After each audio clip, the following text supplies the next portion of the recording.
following is a Comfortably Zoned Radio Network production. We are back. Bronx Roots with David Hubler and Michael Preminger.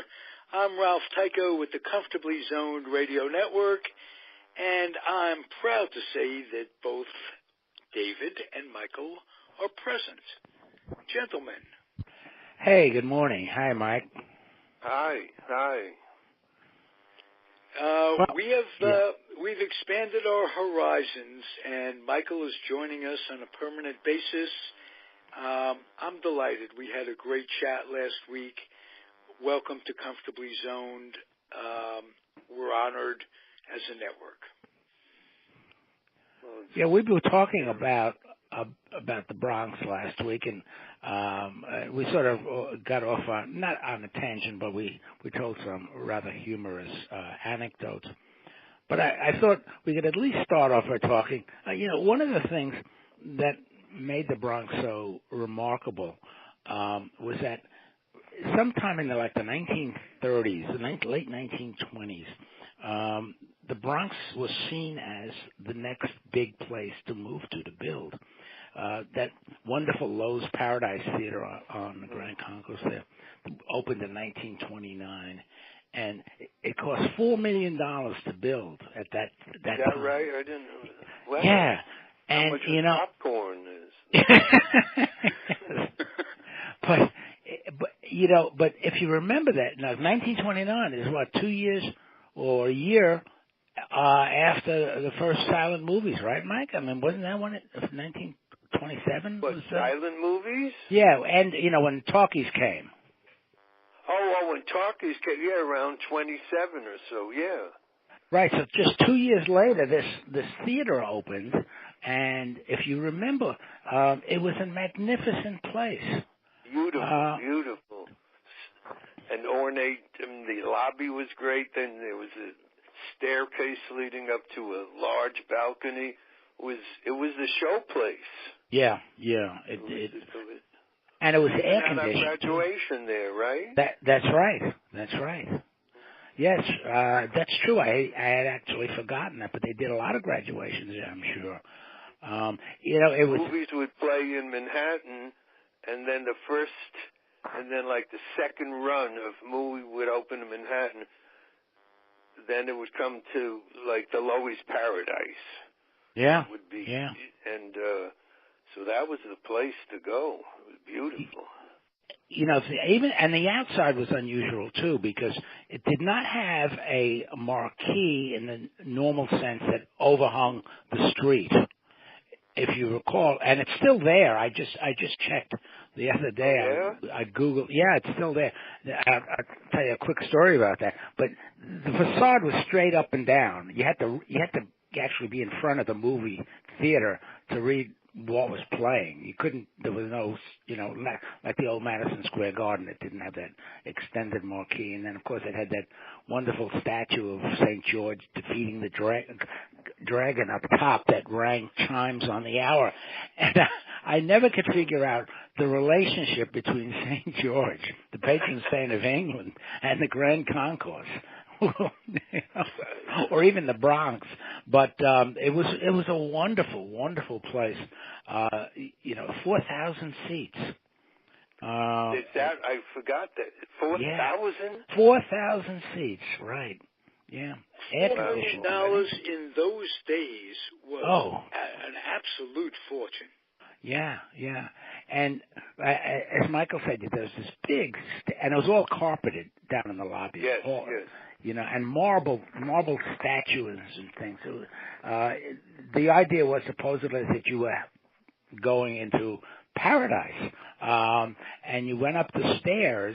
There were little alcoves too, or little places that where there were phone booths, and of course bathrooms.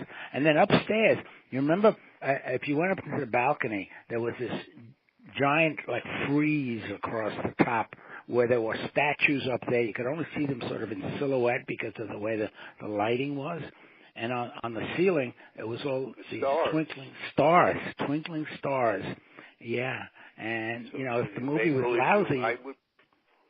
I would bring a wheel and make believe I was in a drive-in.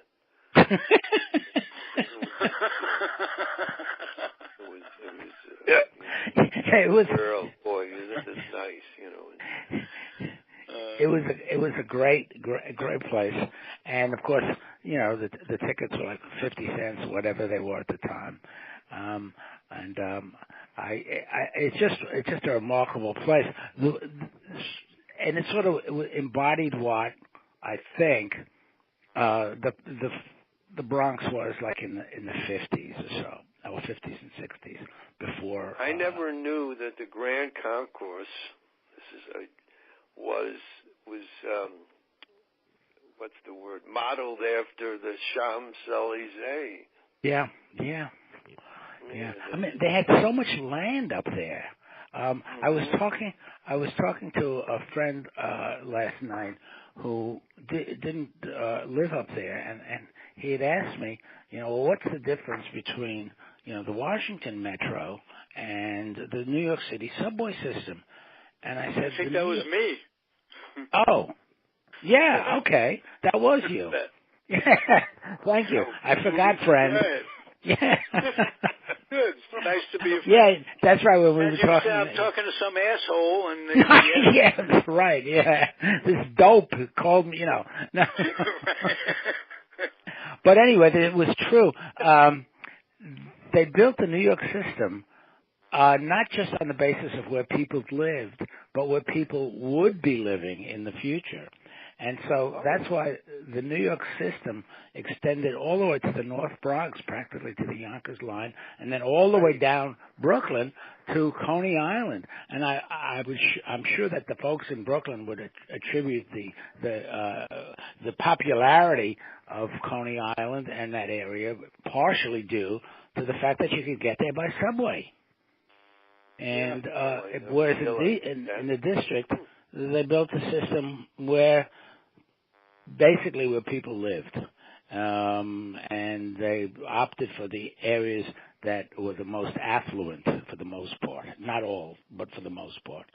And so there are areas that have been developed down here in Northern Virginia and in certain parts of Maryland that don't have that kind of access because they're not building any new lines. They're just still working on the Silver Line, which will go out to Dulles Airport.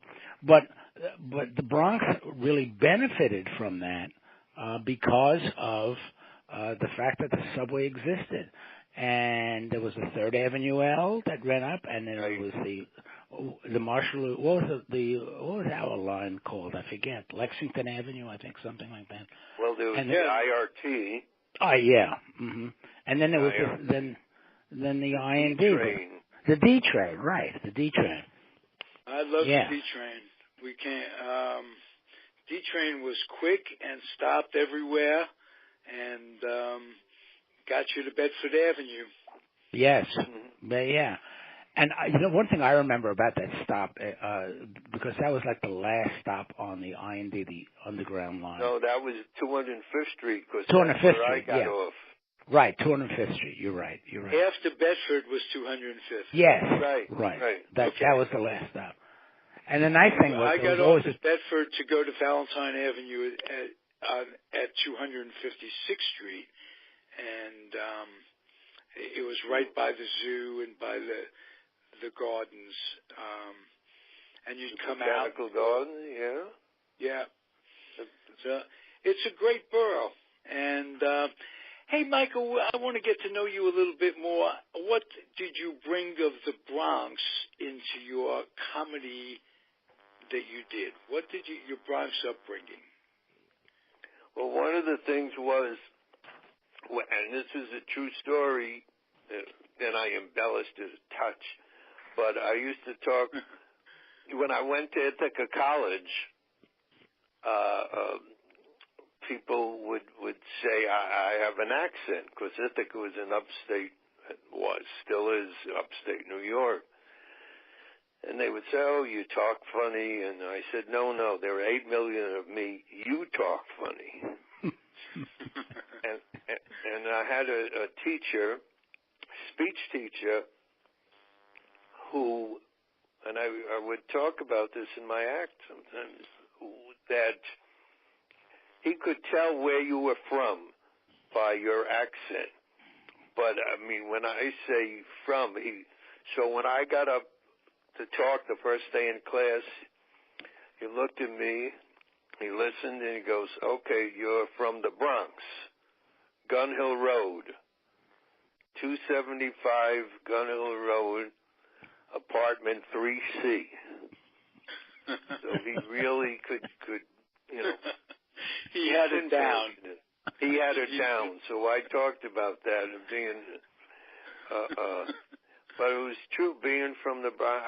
And I remember the first dance at school, and I was dancing with this girl, and I said, where are you from? And I forgot the town, but it was a little town, and she told me, you know, how many people in her town. And I said, I have more people in my elevator. So it was a learning experience to leave New York and see and find out that there were more people in my elevator. I was stationed at Travis when I joined the Air Force to escape the draft, and that's in a little town called Fairfield, right between Sacramento and San Francisco in Northern California. The town at the time, now it has like 70,000, 80,000 people or more, had 12,000 people, and I'm from New York. And you can imagine a 20-year-old kid never really having been out of New York other than to travel. It's an experience. There's New York and the rest of the country. Oh yeah, my biggest. Well, there was again at Ithaca. I've told this story. I didn't tell this in my act, but I remember a kid coming into my dorm room, and we're talking, and then he starts walking around me, circling me. And for whatever reason, I just knew what he was doing. And you ready for this? He was looking for my horns. Yeah, I felt that was coming. Yeah, true story. I said, get the hell, what is, these people, I mean, that's what they thought. Now, was this guy from New York State? Or from New York State, yeah. See, there really is a huge difference between the city and the state. You go up to some parts of New York State, and you could be in, rural, not in Montana or something, or really out in the farm country. To it. Yeah. I mean, when I was first in basic training. And this was in Fort Jackson, South Carolina. And the first few days, or first day, whatever, like hundreds of guys lined up. And there's this little sergeant. And he says, there's 4 things I hate. Reservists. So I went, that's me. Guys from New York. College graduates. Jews. I figure, well, I'm dead. I'm not going to make it through the second day. I mean, it's true. I went, holy shit, am I in trouble? Yeah, it was like 4 strikes instead of just 3. Yeah, 4 strikes. Yeah, I had an extra strike. So that was, I said, welcome to Fort Jackson, South Carolina. Hey, well, let me tell you about Sergeant Parchman in my basic training camp. I'm the only Jew in the troop, and he develops a marching song called "See the Little Baby Down in the Manger," and he has me carry the frickin' flag to that song in our little flight. They called it, marching around. Sing it, Jew boy. Sing it. My. Sergeant Parchman, and I remember that. That's 50 years ago, and I remember that very, very distinctly. No, the Southerners don't like, for the most part, don't like Jews. That's not not a big surprise. But worse than that, to be a black person in the South. I was that too for a while. You were passing. He was high yeller, as they say. Yes. Well, I remember, for all the good things we talk about here with the Bronx, I mean, we all lived in a really rather insular community. Yes. And I remember I had an uncle who was a traveling salesman, and he was a great guy, and he loved to take his nephews on these trips with him. So it came to me my turn. His territory was like Richmond, Baltimore, and down in that area. And so I remember going this, and I'll tell you, I remember exactly when it happened. This was 1957, because in Williamsburg, Virginia, and around the edge of the end of the Potomac there, and they were celebrating the 350th anniversary of the founding of the Jamestown Colony. So they had a big thing with the Jamestown Colony and Williamsburg, Colonial Williamsburg. And so we went there as on the day when he wasn't meeting clients or anything, and I was stunned. I mean, they're advertising this 350 years of progress, and we walk in, and there they are, whites only, coloreds only. Oh, wow. Bathrooms and water fountains. And I had never seen anything like that before, ever. And it just sent a chill down my spine. I was a little kid, but boy, you leave New York, and that's what you were seeing in those days. And as we drove along, there were colored cabins, little shacks that African Americans could rent overnight, like you would go to a Howard Johnson's motel or something. It was really it was a different world.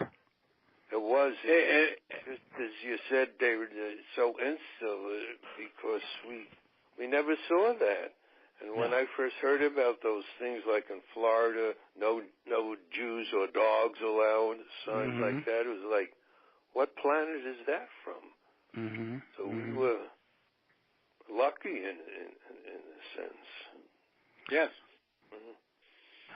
We never had a deal. And then we went to a high school that was a lot of black guys.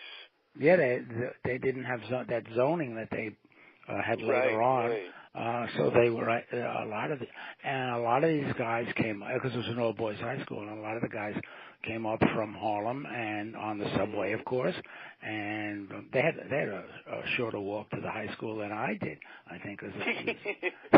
Yeah, because the Marshall Parkway elevated stop was right there, a block and a half or so away from the school. Yeah, and I lived even further away. Yeah, you did. Yeah. You didn't. Did you walk there?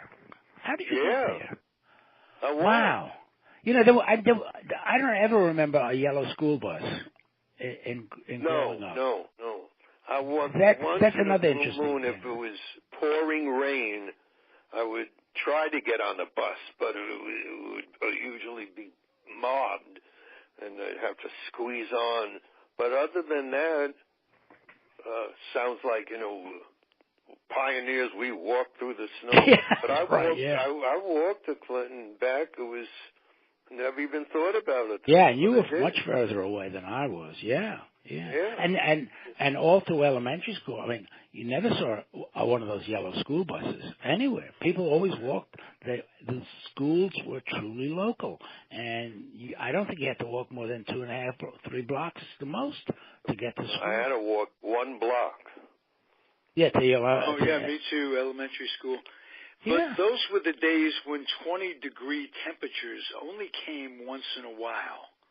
And now we're going through a climate change thing where it's cold all the time. But it was almost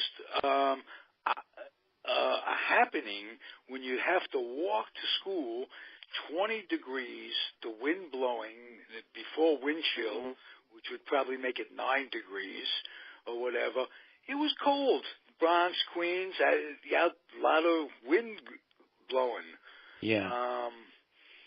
Well, they never they didn't have wind chill then, so it was never really as cold then in those days as it is now, because you had two different temperatures now.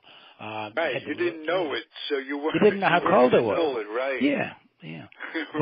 But I romanticize those years because I know it was cold, but I just don't remember being real cold. Yeah. I remember more snow. You put on your jacket. I never wore a hat. To this day, I don't like wearing hats. You put on gloves and you went outside. We used to play ball, and it was in the schoolyards, and it was probably 30 degrees. Oh yeah, spring training would come, and they'd show the Yankees at Fort Lauderdale at the time. Right. And in the background, you'd see the sailboats go by and the sunshine. It's February, late February.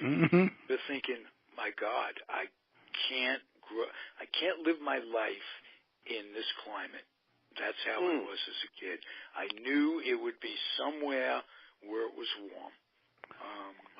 See, I don't know. I don't think I ever thought that. I had a little rubber duck I would put in the tub to make believe it was warmer during the winter. Well,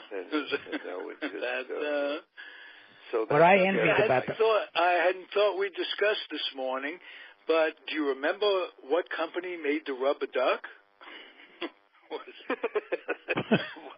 Trying to make conversation about the rubber duck that would be acceptable for podcast radio. All right, here's a question that my partner Tally asked me. She's a Californian. What does it mean? She said it. A Brooklyn accent. Is Brooklyn the only borough with an accent that's different from all the other boroughs, or your speech teacher was right? He could break it down to New York. I don't think he could break it down to the borough if it weren't Brooklyn. Is there something to be said? People talk differently in Brooklyn, don't they? I don't know. I have a feeling most people, when they say Brooklyn accent, it's meaning New York. Yeah, I think so too. Oh, okay. All right. Yeah. I don't think there's an accent, other than the real dumb guys with the D's and don'ts and talk like this. Right. There are and they can be in guys. any borough or any branch of Congress. Yes. Well, now in Brooklyn they all talk like that, but with a Russian accent. Right. The Odessa Mafia lives out there. By going the times they are changing. But I mentioned one of the things about schools difference between the schools was, besides the fact that there were no real school buses, you never saw those, but they never really closed the schools on inclement weather. I remember my mother took me. We walked from their apartment building down to the school in a very, very bad snow period. And when we got to the school, there was a sign in the door: school is closed for the day because of the snow. And the only way you learned about it was either you stayed home and were ignorant of whether it was open or closed, or you did what my mother did, took me down there only to learn that the school was closed, and then we had to walk back in the snowstorm. So, because there were no announcements on radio or anything like that at the school, no crawls across the TV screen. No. There were on the radio a few years later when I went to school. You could hear, they'd tell you when the schools were closed, which schools or... Oh, really? But that was a happy moment for me as a kid when they closed the schools on... you didn't have to play sick to stay home. Yeah. Right. No, we always got a perfect score in attendance when they held these assemblies, the weekly assemblies, because we all showed up. My mother talked about that, having gotten awards for attendance. And you know how it is. That's how it is in life. 80% of it is just showing up. Yeah. I just read that quote the other day, and supposedly, who said it? Woody Allen say it? Yeah, Woody Allen. Mm-hmm. Yeah. 80. What is it again? 80% of life is just showing up. Something like that. Yes. Yeah. Well, what Yogi Berra used to say: 90% of it is physical, and the other 50% is met. Yeah, the other half is met. Yeah. Something like that. That sounds like my math abilities. Yeah. Were you a Yankee fan growing up too, Michael? I know David was. As a matter of fact, no. Okay. I don't know why or how. My parents were not sports fans. My father knew nothing about sports, and I was surrounded by Yankee fans. But even as a kid, the first thing I really remember is rooting for Jackie Robinson. And I think it was because the Dodgers kept losing to the Yankees. This is my only thought on it is, and so I rooted for the underdog, which was the Dodgers. And I must say, I never liked the Yankees. Did you ever get to Ebbets Field? Did you ever see him play at home? I went to Ebbets Field. No, I never, because I didn't know anyone to go with. Right, sure. My father, Myron Cohn, used to tell a joke, and my father actually did the joke. And he tried one time to get interested in sports a little bit. He was from Europe, so he knew a little bit about soccer. So one day he was watching a game. He would always ask, are they playing indoors or outdoors? That's how little he knew about it. One day he's watching the game, and I said, Pop, what's the score? And he said 3-2. And I said, who's winning? And he said 3. And Myron Cohn would do a joke like that, but my dad actually did it. He said 3. I said, okay, Dad, thank you. I loved him. He was a great comedian. Very funny. Oh, he was wonderful. I'll tell you a quick story about seeing Myron Cohn's act. A friend of mine and I were in Manhattan for the weekend. I was visiting him, and I was doing some work up there. And it was a miserable weekend. The weather was terrible. And we decided to go to the movie. So we went to see that movie.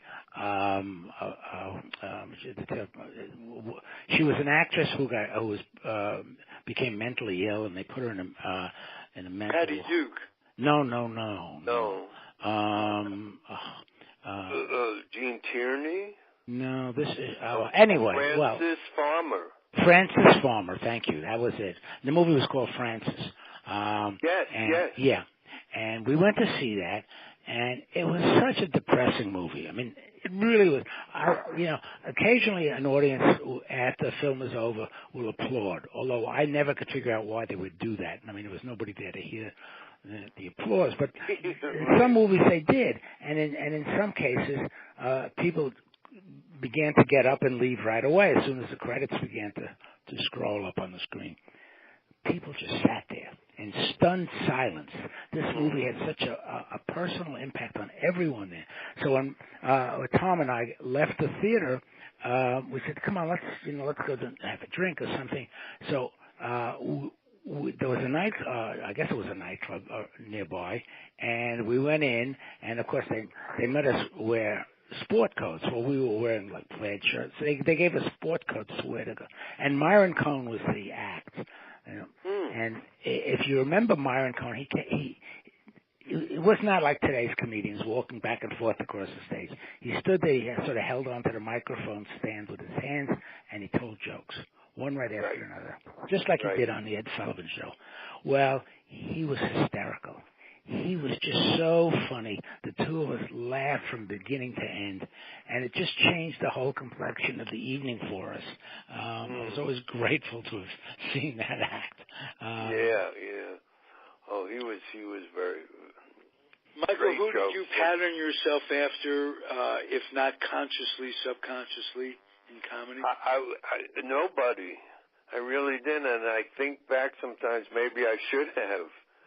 But I know that's not a good answer to tell you, but I really didn't pattern myself after anyone. Well, if anybody ever came up to you and said, you remind me, after you did your act, you remind me of so-and-so, who would that be? Sophie Tucker. All right. She was a wonderful woman, and she could do a take. She had perfect timing. So no one ever. Well, who were some of your favorites? Who were some of your favorites that you would like? Alan King. Alan King. Oh yes. I thought he was terrific. Yes, just very, very funny guy. Very dry, like yourself. I have a funny story about Alan King too. Well, all right. I met him once at there was the Washington Post used to sponsor these book shows once about a month or two or whatever, and authors would come in and they would make a presentation. And Alan King was there one night and afternoon or whatever. And I went over to him and told him who I was. And I said, I have to tell you this story. My wife and I got married, and we left to go on a honeymoon, and we drove over into New Jersey, and we were so tired, we just rented this motel. We stopped at a motel before we headed out the next day, and I watched you on the Tonight Show, or whatever it was. I was sitting there watching you on the Tonight Show, and you were great. And he says, "Are you watching me?" He says, "It must have been a lousy honeymoon." Oh. Yeah, no, but he was very good. Yeah, absolutely. I always liked the guys who had that timing, and really were good at it. You know who I liked was the 10,000-year-old man, Mel Brooks and Carl Reiner. Yeah, sure. The story, they're having a memorial here in a few weeks for Shelley Berman. Oh, he too was great. Curbs and, great stories about Shelley when he was younger. Well, here's the one. I had met him one night when I was performing at the Improvisation in New York. There was kept hearing this wonderful laugh, and it turned out to be Shelley Berman. And even on microphone, I went, "Oh my God!" I was so thrilled. Yeah. So we talked afterwards, actually, so a number of weeks later was Israeli Day in New York, something like that, and so the park. They had a lot of people in Central Park. And I crossed the street from where I lived, and I run into Shelley Berman. And we're talking, and a lady comes up to him and says, "Excuse me, I don't mean to interrupt, but I want to thank you for all the wonderful laughs that you brought myself and my husband and people over the world. You're just wonderful." And he said, thank you. And she said, "Oh my goodness, I can't wait to get home and tell my husband I met Mort Saul." Well, Shelley Berman, I thought was going to tear the trees out of the ground. He got so crazy. The the lady walks away, and he starts screaming, and he's this, and look at what the Jews did. You give them a park, and they throw a candy wrapper on the floor, and I was like, I'm out of here. Shelley, I have to go home and repaint my apartment, and I just ran out of the park. But when she said, well, the role he did is playing Larry David's dad on Curb Your Enthusiasm. Yeah, it was very But do you remember he had a big bump in his career at one point because when the phone rang off. Yes, exactly, Ralph. You're right, and it was caught on television, and he went ballistic when that phone was ringing. Yeah. Well, some of the people I know knew him, and he would go ballistic. He would just, he was very picky. The stool on the stage had to be just the right height, and there's all kinds of stories. So at the memorial, they're going to have, I hope some people have some good stories about him. I mean, he was brilliant, but he could be real crazy. But, and what I've learned, I mean, I not in the business, of course, but I've sort of picked up a few things. I was at a book show. This was in Los Angeles, and the guest star, they had like a reception afterwards. The guest star was Sid Caesar, and he was going to do. You remember the professor act that he did? I never really cared for that one, but I liked him a lot, but not that one. But anyway, he was going to come out and do this act, and it was a stage, and there were folding chairs all over in the back, and he came out. He looked at and he said, he called the people, the maintenance people or whatever, and he insisted that they move all the chairs right up to the front of the stage because there was a big gap between where he'd be performing and where the audience would be sitting. Mm-hmm. And I guess this gap was going to prevent him from actually, connecting with his audience. So Yes, has that ever happened to you? I mean, where you had this gap? I've performed in places where you go and it's like in a big hall, and the stage, if there was one, was at one end, and then there was a dance floor. Yes, that's what this was. Between the stage and where the audience is. Yep. And I would just take the mic always, and I would just, if I could, I would just walk up to where the audience was, because otherwise there is that gap. And you want to be where the people are, not in the back of the dance floor. Yeah. Especially if people start dancing while you're you're in a lot of trouble. Michael, how did you write? Did you write when things occurred to you that were funny, or did you sit down and make like an appointment with yourself? I'm going to write from 9 to 5 or 9 to 12, or how did you write? I did that more with when I was writing screenplays. I never was one to write. I would write down thoughts or for subjects, but I was never able to sit down and write jokes, to write them down, which I regret because I never could have written for the Tonight Show where you have to submit like 50 jokes a night. Right. But most of the time it would be just either sometimes on stage ad-libbing stuff or walking down the street talking to myself, which I'm sure people thought I was nuts. But I wrote a lot of stuff. Not unless you're getting answers, Michael. Not unless you're getting answers. Right. Right. But screenplays or letters or something, then if somebody asked me, could you write something about trees? But as far as sitting down and writing stand-up, I never could. For a long time, I had a little lull, and I was doing instructor in traffic school out here. I did that here in California. That is a great gig. That if you could stand up for 8 hours in front of a class and be at least somewhat entertaining and teach the class, you learn a lot. Where did you do it? Where?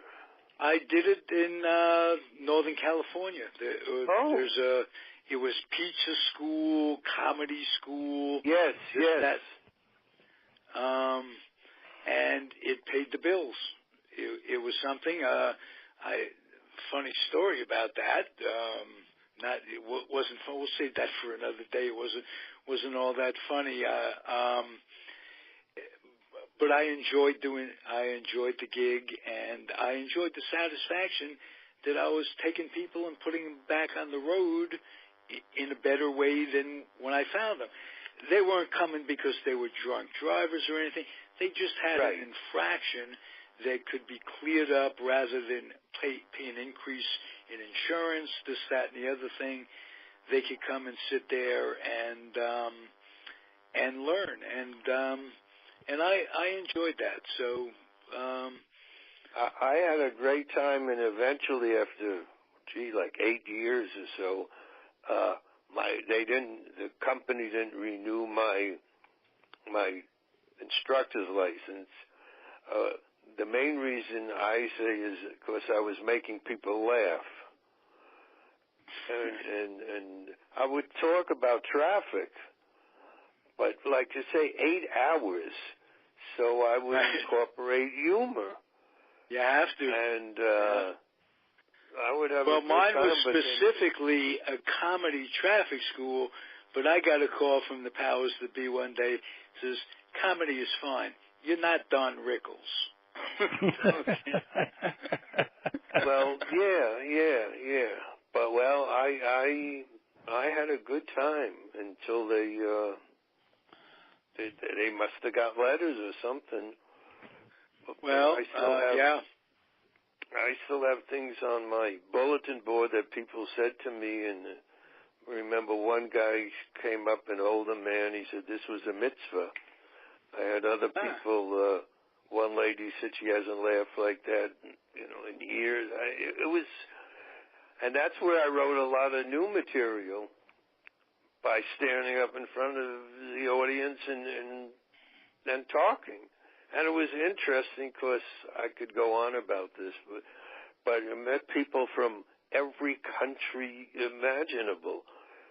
It was very interesting. And yes, I would ask it's a great people gig when you come for to anybody who wants to extend their act and think that they can't stand up there for a long time. Try teaching traffic school. Yeah. And, 45 minutes will seem like nothing after an 8-hour day. Yeah. Did you get bathroom breaks? Oh, yeah, you get bathroom, lunch breaks. You'd have it amounted to X number of minutes out of an 8-hour day that you had to satisfy. And you had subjects. But what was nice, you could cover all the subjects and dwell on the things that you thought were important. Like for me, it was driver's demeanor. What goes on in their head? Are they well rested? Are they rushed? Are they drugged up? This, that, and the other thing. I could talk for hours about being drugged up. No. See, for me, it was ballet. Yes, that's all right. Ballet and driving and distraction. Yeah. I would always ask them. I said, when you come to a stop sign, what do you do? And everybody would go, stop. I said, okay, enough traffic. Now let's move. And I guess the schools didn't like that. I really did. You're at a red light. Do you stop? You stop. Okay. Everybody passes. What to do. Congratulations. Yeah. I mean, come on. But in California, they have monitors from the state that come through.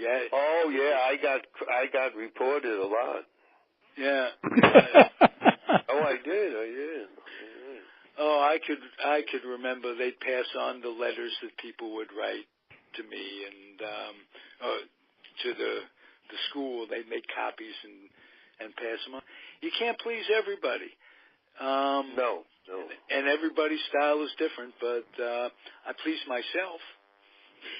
That's the best. Yeah. Mm-hmm. That's very important. All right, guys, this has been a great show. Thank you very much. Anything you guys want to close with? Michael Dante. I don't know if you know him. Who is this? I would have him. He doesn't talk much, but I would try to get him on your show. Who? Who's that? Michael Dante. Oh, no, he's so shy. I would have had him. Yeah, he doesn't say anything. He's still talking, actually. Yeah, to this day. Can you imagine being married to Michael? Good morning, dear. Dear? Oh, my goodness gracious. Yeah, we shouldn't make fun of him. Because he did have some good anecdotes. Absolutely interesting with great anecdotes. Oh, yeah. I hope I didn't interrupt too much while he was on. Oh.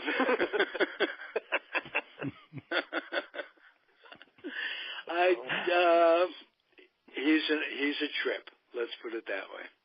Yeah. That's a previous show, ladies and gentlemen. It's on the Comfortably Zoned Radio Network. It's the George Case Show. You could refer back to that.